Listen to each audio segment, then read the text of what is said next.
A short update on the energies. April 23, 2014. The quickening has started in earnest now, and that steady stream of visitors we mentioned in our last missive will certainly be announcing their arrival now. You see, this is an incoming tide of such proportions that if you could see it from our vantage point, you would indeed be mesmerized by the magnificence of it. For this is no simple alignment in the sky, this is in actual fact a huge and overwhelming shift coming your way, as you will all in turn be facing a whole host of benevolent interloper from the outer fields. And when we say interloper, we do mean it in the best possible way, as these seemingly insignificant sparks of light will turn into a huge bonfire of flaming love wherever they land. For they will not be stopped by any army of negation, no matter how hard you try to think otherwise, for they will all make a beeline for your heart.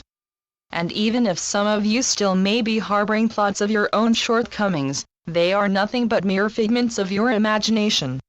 And so, what you still will think of as a hindrance to your own progress is no more real than the rest of the illusion you see around you.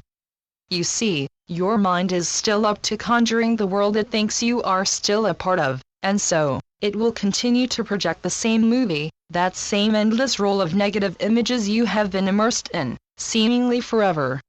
For your mind only knows what it has been taught to do, and so, it will do all it can to keep up the good work.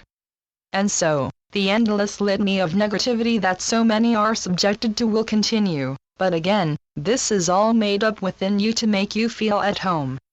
For the human being has been reprogrammed to resist change at any cost, and so, whenever a change such as this one looms on the horizon, the energetic reverberance from it can be felt beforehand, and the internal alarm bells will go off.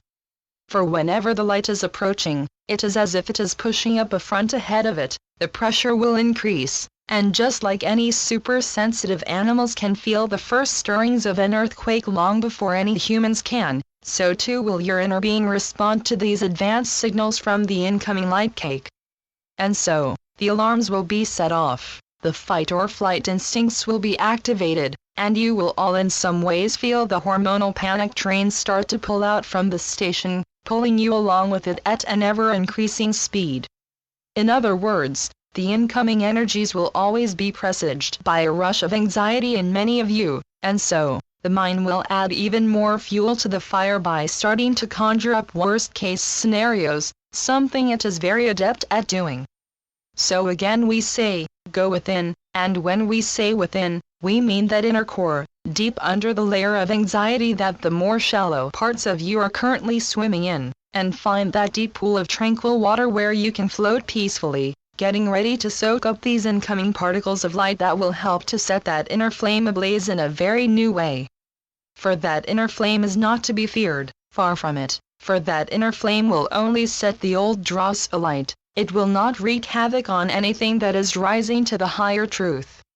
So that flame may be bright enough to make your eyes close momentarily because of the power it contains, but you will soon get adjusted to this new brightness, and it will not be long before you can drink it in fully and savor the wonderful taste it brings with it. So remember this in the days ahead if you feel your mind and your body rebelling because of these new embers of bright light coming into your being. They are not interlopers such as you are used to think of them, they are simply wedging themselves between the real you and the world of illusion, widening the gap between the two of you to such a degree, it will at times feel like you are straddling a chasm. So yes, this may be unsettling at times, but that is because your mind will still be trying to keep up the good work by trying to grasp onto the last straws that remains of the old, but as the grasp will be ever slipping, the feeling of free falling may once more be topmost on your mind. Just remember, you are not falling down, you are actually being elevated so high and so fast, it is not for nothing one can use the phrase at dizzying heights. And just as for mountain climbers, a rapid change in elevation will always bring with it a time for physical readjustments and yes, a time for physical reactions. But again, even if they at times may be bewildering and leave you at a loss to explain what, who, or where you are at any given time, we can tell you that you will always be exactly where you are meant to be. So try to remind yourselves that in this, it is always the best to simply allow whatever it is that comes along to happen, and not to get stuck in trying to control this premier flight in any way. For these winds of love may carry you far and away from any known destination, but that does not mean you will get lost. Far from it, this will simply mean that you are about to discover so much more of the why, who, and where of it all. The Constant Companions. Channeled by Asia North. asianorth.wordpress.com